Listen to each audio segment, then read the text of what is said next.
الجيش عنده الدفاع عن السيادة الوطنية وعن حرمة البلاد وعن حدود البلاد إلى آخره، مادة 25 من الدستور.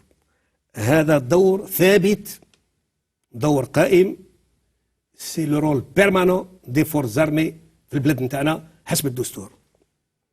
لكن أنا بما أنني عندي خطة لإخراج البلاد من الأزمة، أنا نعرف المراحل الانتقالية مش مسألة سهلة.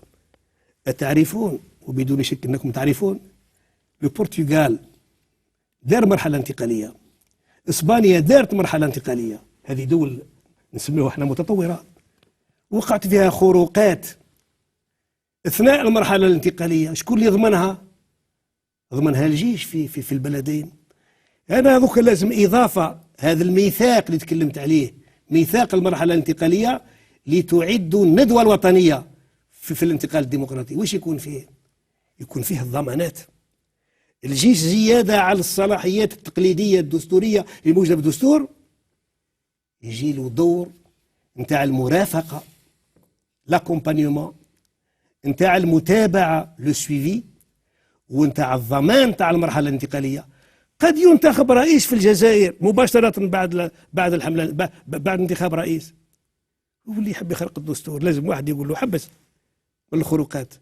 القوى السياسية المتواجدة في المرحلة الانتقالية وتسير، قد يحلو للبعض منها أنه يحزب الإدارة مثلا، ولا يحزب المساجد مثلا. شكون اللي يقدر باش قال حبس؟ أنا قلت، أنا ما قلتش الجيش يدخل باش يفرض رئيس والله باش يعاون حزب ضد حزب. الجيش ما يتورطش وما نقبلولوش يتورط، ونحافظوا عليه باش يبقى فوق الجميع ويبقى الضامن تاع استقرار البلاد. إذن الدور التقليدي ولا الثابت نتاع الجيش مادة 25 من الدستور، والدور الإضافي ولا الانتقالي تاع الجيش في المرحلة الانتقالية. هذا هو بوضوح. قد يكون هذا السؤال الأخير سيد علي بن فليس، لم يبقى الكثير. كيفاش تقيموا معالجة الأزمة الطاقوية، معالجة الحكومة للأزمة الطاقوية اللي تعيشها الجزائر اليوم بفعل انهيار أسعار البترول في الأسواق العالمية؟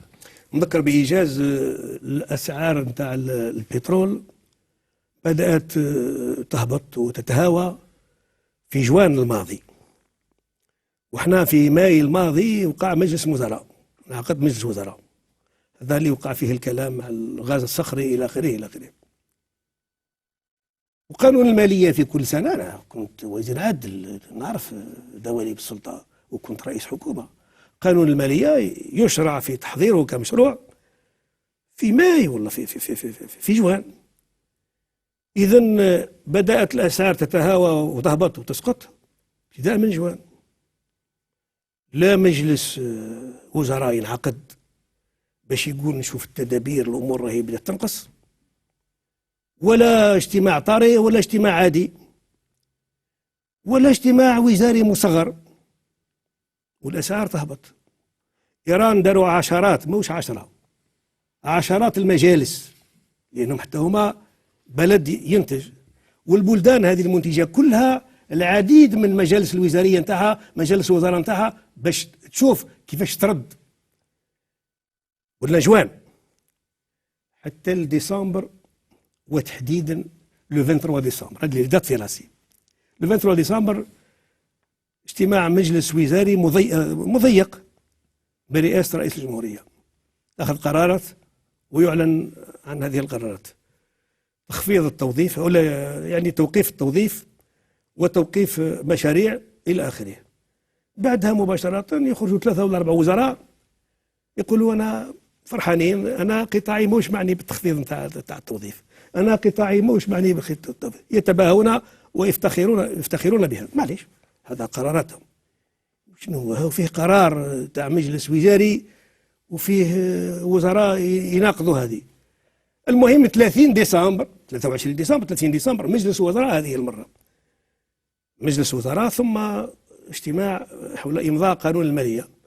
المجلس الوزراء هذا يقول باللي المشاريع تبقى والتوظيف يبقى في هذا القطاعات إلى آخره إلى آخره. سيت اون كاكوفوني، ما فهمناش واش. درك الأزمة قائمة. الواردات نتاع الجزائر، مداخيل الواردات نتاع الجزائر انخفضت ب 50%. لو بري هذا تاع 50 ل 40 50% قل من الماضي، اذا انخفاض ب 50%، وبالتالي لازمك تواجه. كي راحت لي 50% من المداخيل يلزمني نلقى 50% هذه منين نجيبها؟ واش وقع؟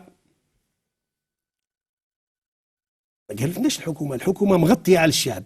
فيه من يقول احنا الازمه ما لقيسناش، فيه من يقول احنا ماناش معنيين.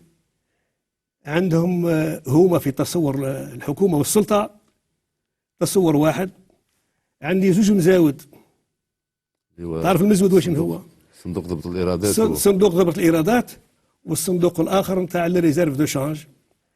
صندوق هذا ضبط الايرادات فيه الان ما يقارب 4000 مليار دو دينار، سو كي ايكيفو ابوبري ا 40 مليار دو دولار. هذا واش بقى فيه، هذا واش بقى في السره هذه.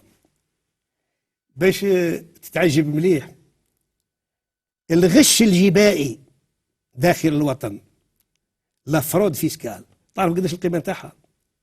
4000 مليار دو دينار، يعني 40 مليار دولار. لو كانت الحكومه عينها باش تروح للمخرج، كانت تروح لهذه لي بوش باش تجيب الدراهم وتحرك الاله نتاعها باش تدخل حقها. هما قالوا لا، احنا راح نزيدوا في الضرائب. وتعرف شكون راح يزيد الضرائب؟ اسكو فو سافي كو لو دينار اي تو بلو با، هبط. كي يهبط الدينار واش يصير؟ القدره الشرائيه تضعف. هذا الضعفاء والصغار اللي عندهم المرتبات، المستضعفون تاع المجتمع، هذو اللي راح تكيسهم الازمه اكثر، وهذو هما اللي راهم يسلكوا في الغرامه ويسلكوا في الضرائب، باسكو موظف يدي شهريه ينحيوها له على سورس. مالا بدل ما نروح لي بوش فيريتابل لا فرود. نزيد لك حاجه اخرى، نوتر فرود، اسمح لي لا نوضحها برك. لأن وقت الحصه نتاعها نوتر فرود نزيدها لك برك معذره. على بالك باللي لي زامبورتاسيون تاعنا سي 60 مليار دو دولار، انفيرون 60 مليار دو دولار. فيها لي زامبورتاسيون 300 غش غش في هذا في الفوطره في الفوطره الى اخره. كيفاش؟ وسور فاكتوراسيون وسو فاكتوراسيون. اللي بغى يفوطر اكثر باش يدي في الخارج يديها دوفيز، وبغى لي يفوطر اقل باش يديها بالدينار لهنايا. هذه فيها كذلك 20 مليار دولار. لو كان الدوله جات تقوم بها كانت تهبط الفاتوره نتاع 60 مليار 40 مليار باتخاذها الاجراء فقط. الفكره اعتقد بانها وصلت السيد علي بن فليس. كما تنتهي كل